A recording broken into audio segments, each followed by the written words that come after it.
Story is an often misunderstood aspect of fighting games, treated poorly by the community who play it and an afterthought to the people who make it.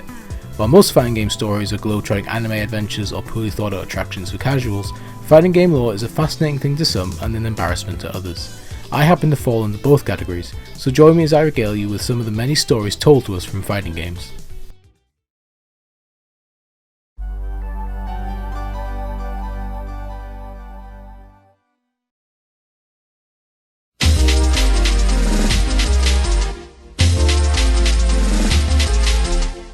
For most people, the Street Fighter 3 series was a blip on the radar. It came and went before anyone really had any time to appreciate it for what it was.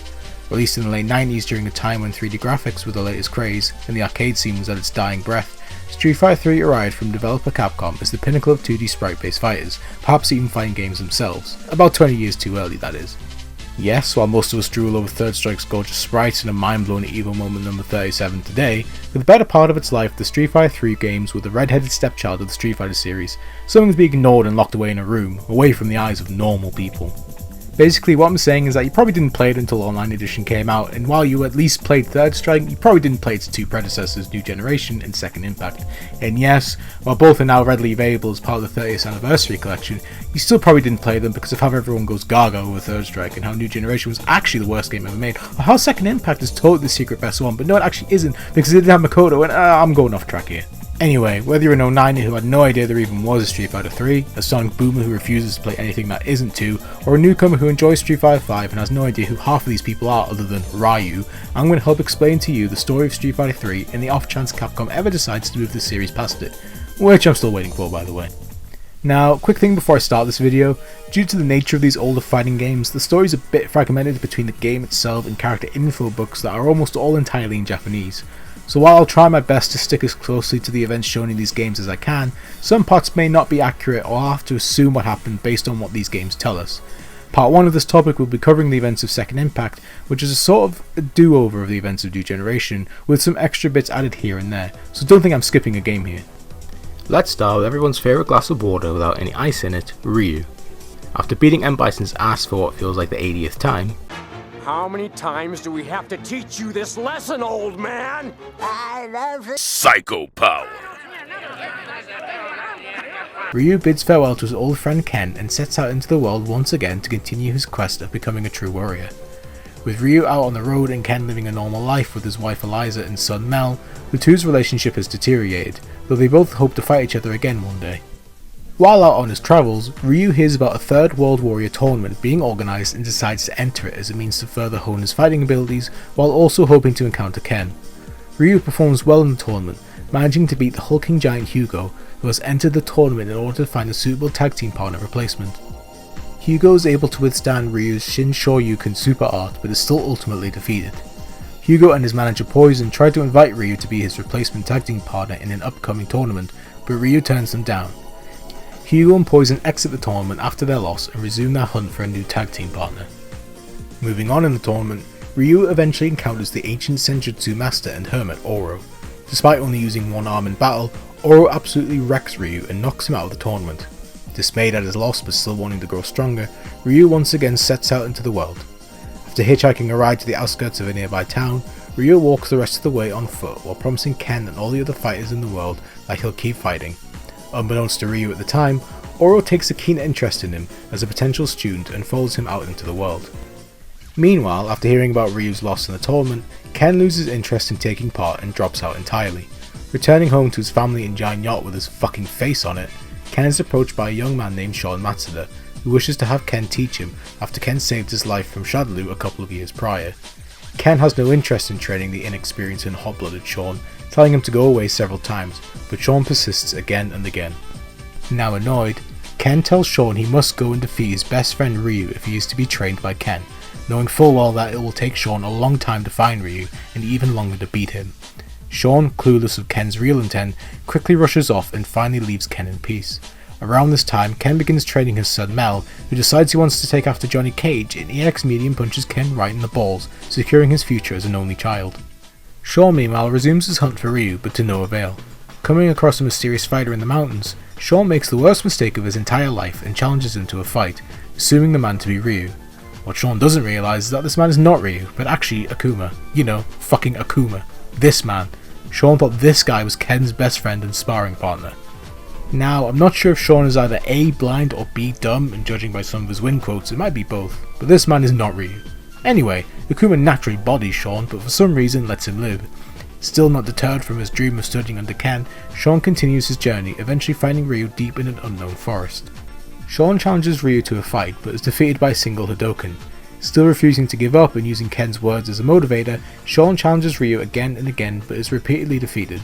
Ryu, realizing that something is up and that Ken must be involved, pleads with Sean to stop fighting before he gets hurt. Sean eventually concedes defeat to Ryu and returns to Ken empty-handed. Either impressed that Sean actually fought Ryu or desperate to get rid of him again, Ken tells Sean to go away for a year and train before returning and seeing if he's good enough to be taught by him. Sean enthusiastically agrees and returns home to start his training. After being disturbed by Sean, Akuma decides to leave his home in the mountains and sets out to test the worth of the current generation of fighters.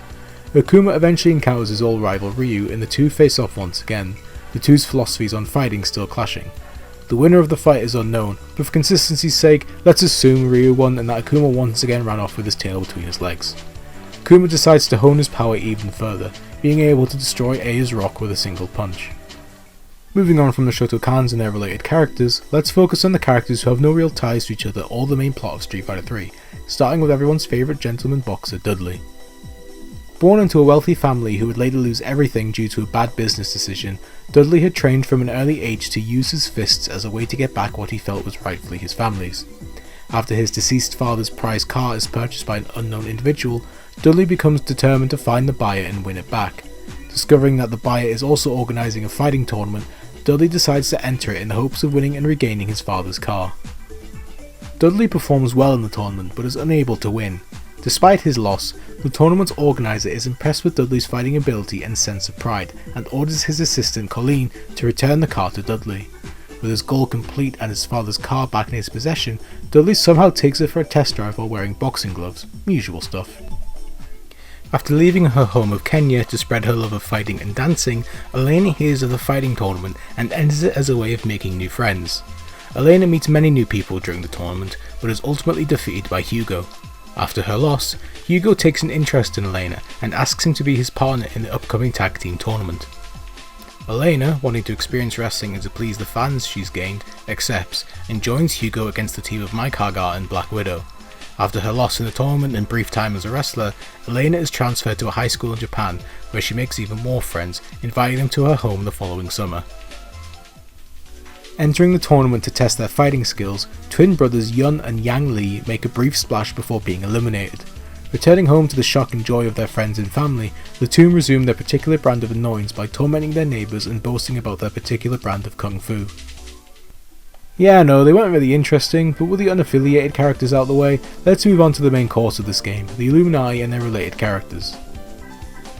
Returning to the Glade of Ninjas after her time at the Kansuki estate, Ibuki the Ninja is sent out on a mission by her clan of the utmost importance.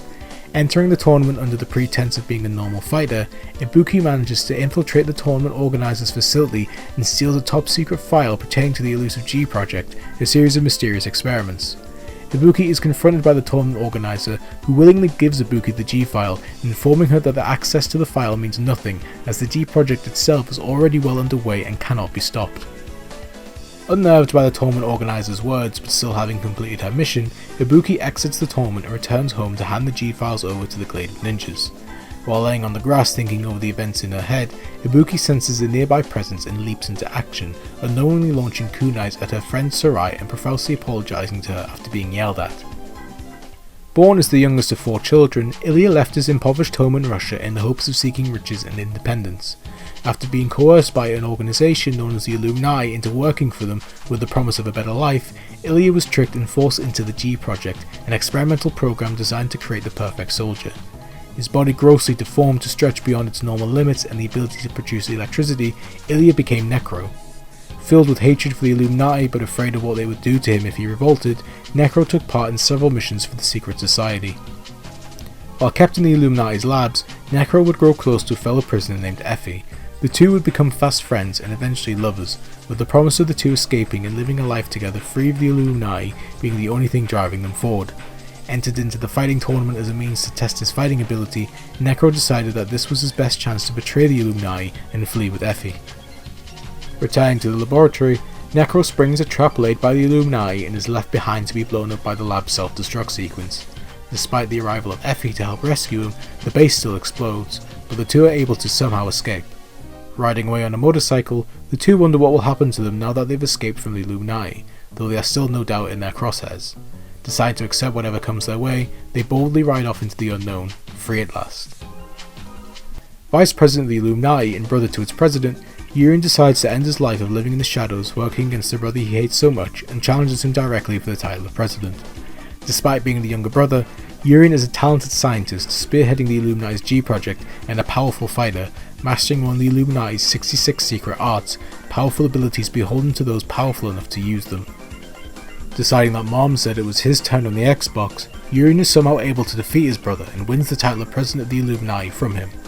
Now in command of the Illuminati's crisis management units and other aspects of their business front, Urien is then invited to meet the Illuminati's Emperor.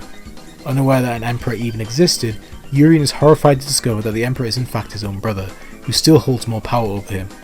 Forced to accept that once again his role in the Illuminati is a front for his brother, Urien retreats into the shadows to bide his time. In an unsuspecting apartment in Manhattan, a young man named Alex stands at the bed of his adopted father Tom, who lays in critical condition. As Tom's daughter Patricia weeps by his side, Alex demands to know who attacked his mentor and father figure. Tom at first refuses to divulge this information, worried that Alex's rage will consume him to murder his attacker, saying that the fight was fair and Tom simply lost. Alex refuses to heed Tom's words and vows to gain revenge for his mentor's defeat. Tom reluctantly accepts Alex's drive and gives his blessing for Alex to see the world and track down the attacker. As Tom falls unconscious, he reveals the name of the man who attacked him, the same man who has organised the Third World Warrior tournament, Gil. Driven by Tom's brutal beating at the hands of Gil, Alex enters the tournament and destroys the competition, defeating every opponent he comes across. Alex eventually makes his way to the quarterfinals of the tournament where he is scheduled to face Oro, but Oro was nowhere to be seen. Unknown to Alex, Oro has already left his home to track down Ryu to be his student, and thus has forfeited his fight. With a bye into the semi-finals of the tournament, Alex continues on and confronts Urien. Alex tries to pull some info out of Urien in order to find out why Gil attacked Tom. Urien becomes incensed at the mere mention of Tom's name and orders Alex to never mention him again. Alex then defeats Urien with ease and continues on to face his brother Gil in the finals. Finally face to face with Tom's attacker, Alex vows to pay back Gil for his assault on his mentor. The two clash in the finals of the tournament and Alex wins. Somehow, Alex, a simple part-time wrestler from New York, defeats the leader of the Illuminati. Expecting Alex to kill him, Gil is surprised when Alex turns to leave, his quest for vengeance complete. As Alex walks away, Gil senses something special about Alex, particularly something that will help him preparing for the coming apocalypse prophesied by Gil's religion. His rage satiated and his journey across the globe complete, Alex returns to his home in Manhattan to see Patricia and a fully healed Tom there to greet him. Alex is shocked at Tom's speedy recovery, but Tom is even more surprised to see how much Alex has grown since the last time they met, feeling that he now has the face of a real man. Alex feels the urge all true warriors feel, decides to once again set out into the world, this time not for revenge, but to face the strongest fighters in the world. Shortly after Alex's victory in the tournament, Gil is attacked by Akuma, who has come to face him after sensing Gil and Alex's power during their fight. Whether Gil let Akuma win or not is unknown, but he is defeated before succumbing to Akuma's Shun Goku Satsu and dying instantly. Dissatisfied with Gil's power, Akuma once again disappears into the unknown. However, Gil uses one of his 66 secret arts to defy death. Resurrection! So that was part 1 of the events of Street Fighter 3. Interesting stuff, right? I'm a huge fan of this game and its lore, so I had a lot of fun breaking this down and showcasing it in a way that hopefully makes sense for you, the viewer. Part 2 will cover the events of Third Strike, which takes place 1 year after the events of Second Impact, so make sure to subscribe to the channel if you want to see that video as soon as it comes out. Thank you all for watching and see you next time. We await your return, warrior.